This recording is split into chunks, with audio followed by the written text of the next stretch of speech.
दोस्तों, यह कहानी एक जंगल में दो मेंढकों के बारे में है। उनमें से एक मोटा था और एक पतला था। वे बचपन से ही बहुत करीबी दोस्त थे। उनकी दोस्ती बहुत गहरी थी। वे सारा दिन जंगल में एक साथ रहते थे, एक साथ खेलते कूदते थे। मेंढकों का काम कूदना है। वे सारा दिन इसी तरह उछल कूद करते रहते थे। एक बार वे खेलने के लिए जंगल से बाहर गए। जंगल से निकलकर वे एक खेल के मैदान में पहुंचे, जहां एक गोएला गाय का दूध दो रहे थे। वह पहले कभी मनुष्य को ऐसा गाय का दूध दोना कभी नहीं दिखा है, तो वे यह देखकर बहुत उत्साहित और आश्चर्यचकित हुए।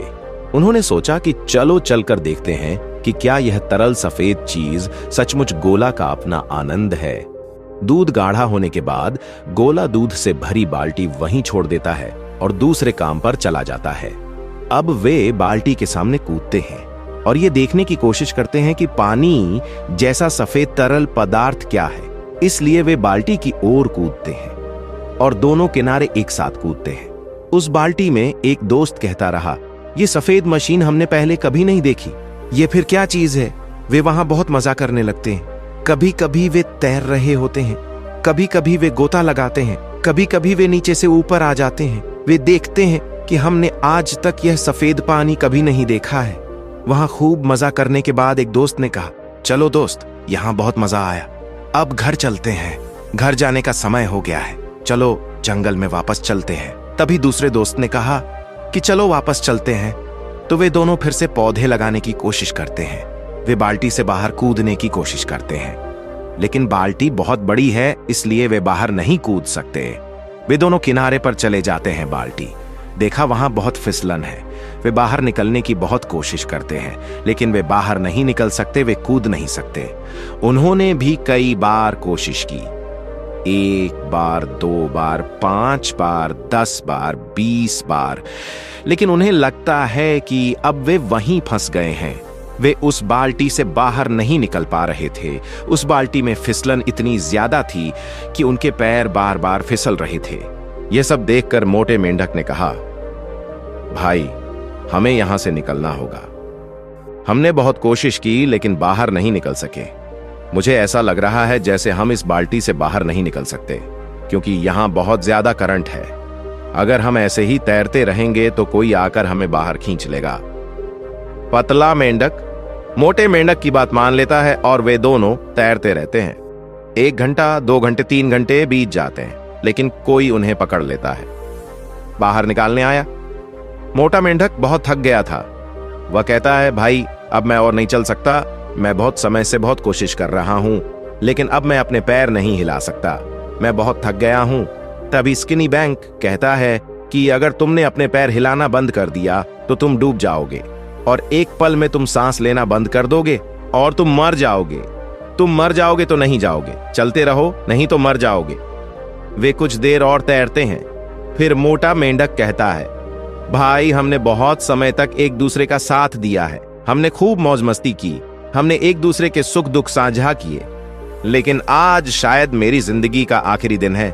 मैं अब काम नहीं कर सकता। मैं अब चल नहीं सकता। शायद मैं तुरंत डूब जाऊंगा।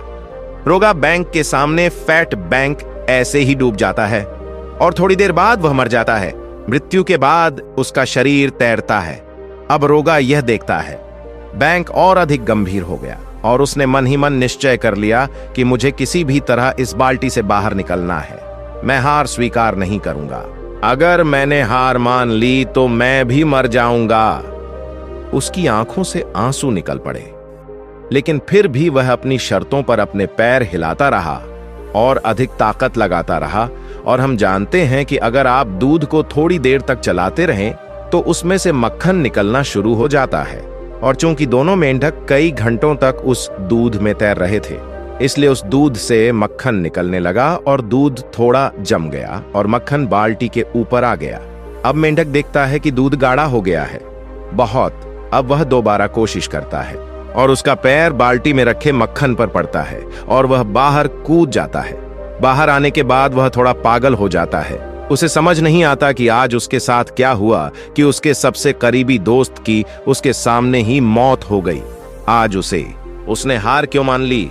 अगर थोड़ा और आगे बढ़ जाता तो आज जिंदा होता। वह भी बाहर चला जाएगा। यह मेढक बाहर जंगल में चला गया। जंगल में जाने के कुछ दिन बाद दुबली मेंढकी की शादी हो गई। शादी के बाद उसके बच्चे हुए और हर शाम पतला मेंढक अपने बच्चों को यह कहानी सुनाता है। वह कहते हैं कि मेरे पास एक मोटा बैंड था जिसके साथ मैं पूरे जंगल में घूमता था। हम सुबह से शाम तक खेलते थे।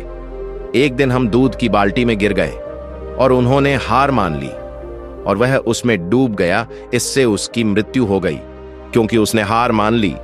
कभी हार मत मानो। अगर तुम हार मानोगे तो तुम मेरे दोस्त की तरह बन जाओगे। आज मैं आपको इस कहानी के माध्यम से बताना चाहता हूं कि दूध दही जरूर बनेगा, लेकिन इसमें समय लगेगा। लेकिन यदि आप हार मान लेते हैं तो आप भी उसी स्थिति में पहुंच सकते हैं। आप जीवन में सब कुछ पा सकते हैं, लेकिन जो लोग कभी हार नहीं मानते उन्हें ही जीवन में सब कुछ मिलता है। इसलिए चाहे जीवन उनके सामने कितनी भी मुसीबतें क्यों ना ला दें, वे कभी हार नहीं मानते। समस्या का साहस के साथ सामना करें। याद रखिए कि इस दुनिया में किसी भी समस्या का समाधान मौजूद है, बस मनोबल और धैर्य की जरूरत है। दोस्तों, आशा करता हूं कि यह वीडियो आपको पसंद आया होगा, तो इस वीडियो को अपने दोस्तों और रिश्तेदारों के साथ शेयर करें। और अगर आपने अभी तक इस चैनल को सब्सक्राइब नहीं किया है तो अभी सब्सक्राइब कर लीजिए। तो मिलते हैं नया कहानी के साथ। धन्यवाद।